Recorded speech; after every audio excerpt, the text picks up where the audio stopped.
Welcome to the Genius Factory. Enjoy the video. You start now, walk the sales floor, and reposition risk.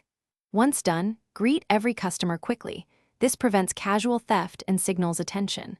Make sure high-value items are visible to staff or secured behind glass because accessibility drives losses. Install cameras that cover blind spots and post clear theft prevention signage. These create psychological barriers.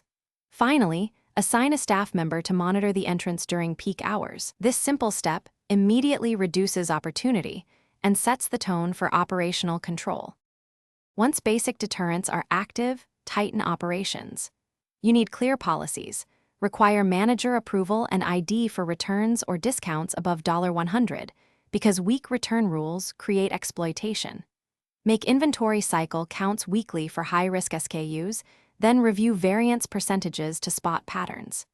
Use plainclothes loss prevention associates to observe suspicious behavior without alerting thieves, and rotate assignments so routines don't become predictable. Make sure to log incidents immediately. Consistent to finish the process, formalize enforcement and review. You must document every incident with time, staff, and evidence. Present credible cases to law enforcement when appropriate, because follow-through deters recidivism. Conduct monthly audits of cameras, POS logs, and store layout, then make small adjustments to close gaps. Engage staff and neighbors. Create an anonymous tips line and run customer awareness messaging. Troubleshooting tip.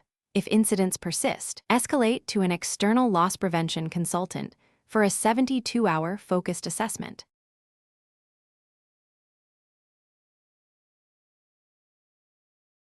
Thanks for watching. If you found this helpful, don't forget to like and subscribe.